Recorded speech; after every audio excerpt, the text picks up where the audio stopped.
Les Égyptiens ou ceux qui ont vécu en Égypte vont comprendre que c'est vraiment un sujet important et un sujet qui a causé pas mal d'effets néfastes sur les propriétaires des immeubles qui se sont appauvris alors qu'ils possèdent un immeuble dans un quartier résidentiel, étant donné que les anciens contrats, la loi stipulant les anciens contrats depuis les années 60, qui étaient entièrement en faveur des locataires à 100%, stipulant ne jamais mettre un locataire à la porte jusqu'à la 3e génération. C'est comme si c'était un appartement qui s'appropriait et en même temps aucune augmentation des loyers. Donc depuis les années 60 jusqu'à nos jours, en 2016, c'est les mêmes loyers, alors que le propriétaire de l'immeuble, il a à payer ses impôts, il a à assurer les travaux d'aménagement et le maintien. D'après notre invité qui est membre du comité formé par le gouvernement égyptien, étant donné que le gouvernement égyptien tient à amender cette loi et à la soumettre pour le vote au Parlement, eh bien, les lois seront libérées, les loyers seront libérés, c'est-à-dire il y aura une augmentation annuelle. Personne ne sera mis à la porte. Il y aura une nouvelle formule pour rédiger les contrats de manière à ce que ce soit en faveur des deux parties, et les propriétaires et les locataires. Et l'Égypte, apparemment, va gagner des milliards de livres égyptiennes. Pourquoi? Parce qu'il y a des millions d'appartements qui sont fermés, surtout de la part de nos Égyptiens expatriés à l'étranger. Pour nous donner plus d'éclaircissements, j'aurai le plaisir de vous présenter ce soir l'initiateur de cette démarche et un membre dans ce comité chargé d'amender cette loi, le comité formé par le gouvernement, l'ingénieur Magdi Bdel. L'ingénieur Magdi Bdel, vous êtes le bienvenu. Maintenant, vous êtes l'initiateur de faire changer les anciennes lois. On veut savoir, en bref, pourquoi vous avez pensé dans ce fait. Je ne suis pas l'initiateur effective de cette démarche, mais c'est une initiative qui a été formée avant d'être sur la scène, mais je donne un grand push ce sujet et je contribue à revivre ce sujet, et l'introduction que vous l'avez dit, soit maintenant ou avant ça, révèle que nous avons réussi à faire changer la conscience générale envers cette question, parce qu'il y avait beaucoup des habitants ont cru que leurs droits, ce sont des droits propriétaires et pas seulement loyers. Votre question, pourquoi on avait fait ça?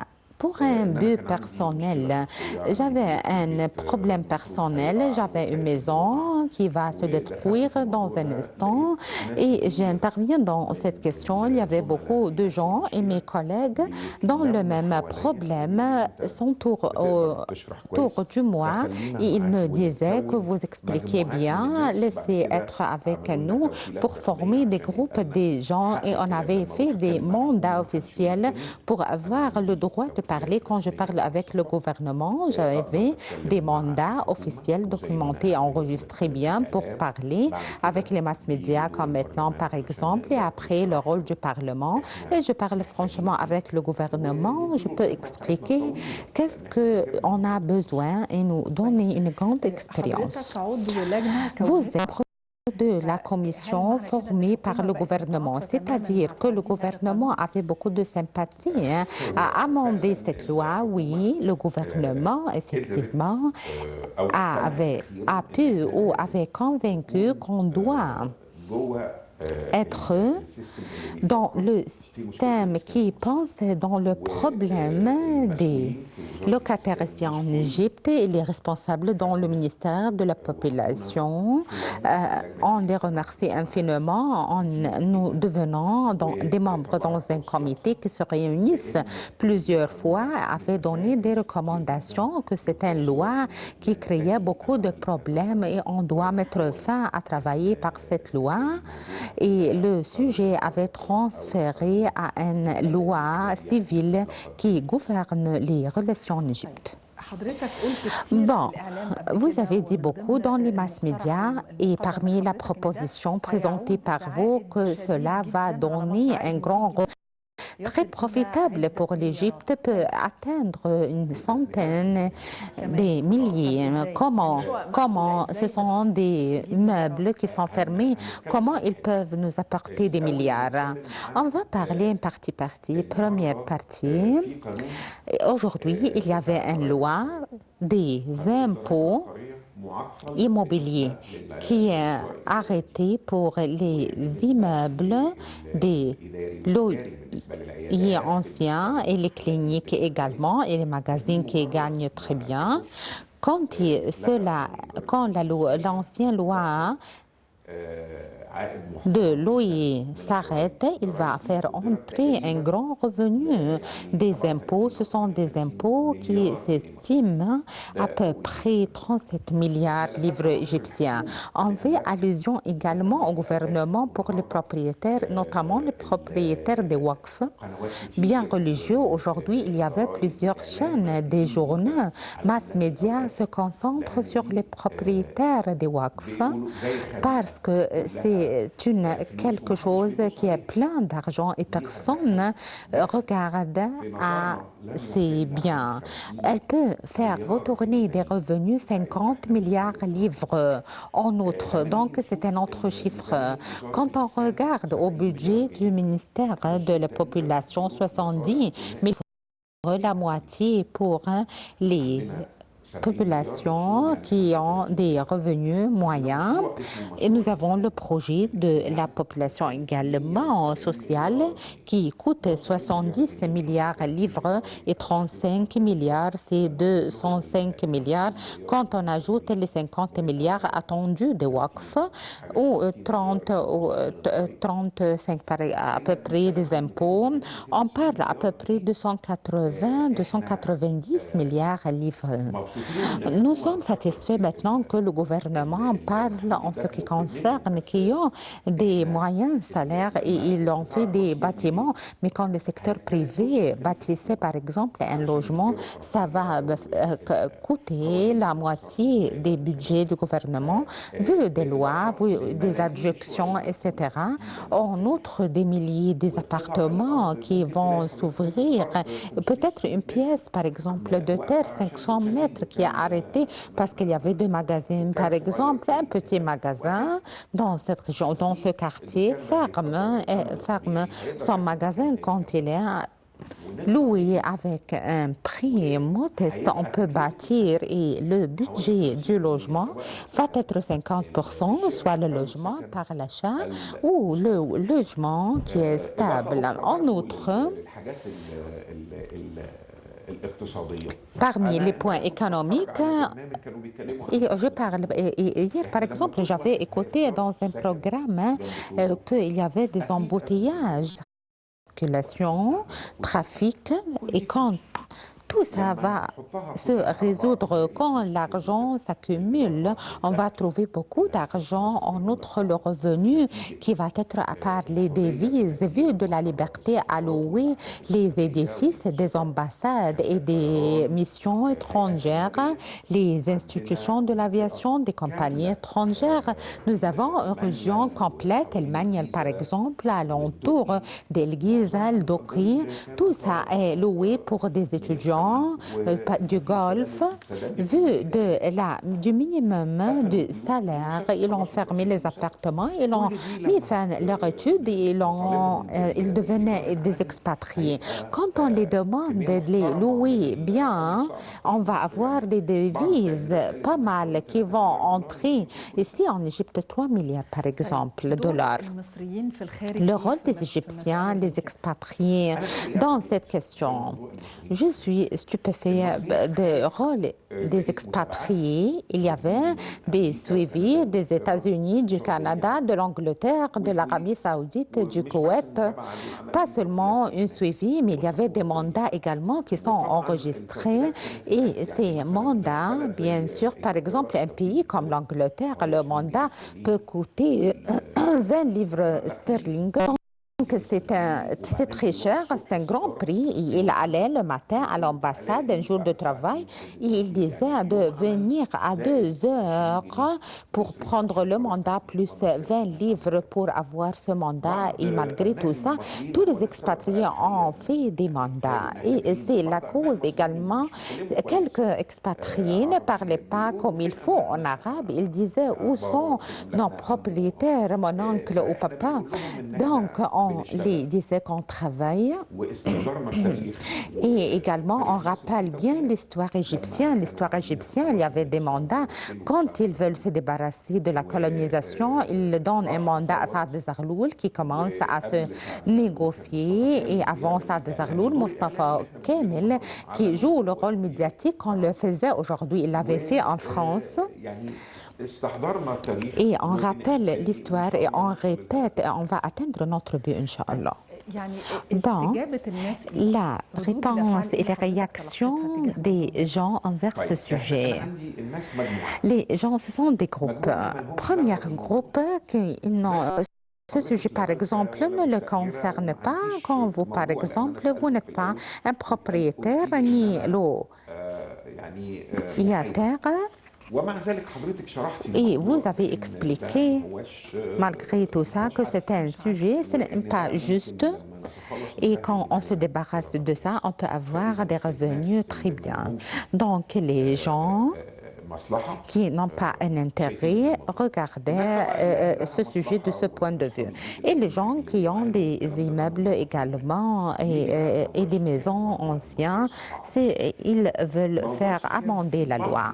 Les locataires, c'est un sujet très difficile. Il y avait quelques locataires qui ont une sympathie avec les propriétaires. Par exemple, j'avais vu une fille qui est la fille du propriétaire avait dit « Prenez ce mandat et que papa doit faire ce mandat pour M. Magdi pour faire payer un prix. Et même si elle veut améliorer, elle ne va pas amender, elle doit être amendée par une loi pour avoir une dignité et un respect.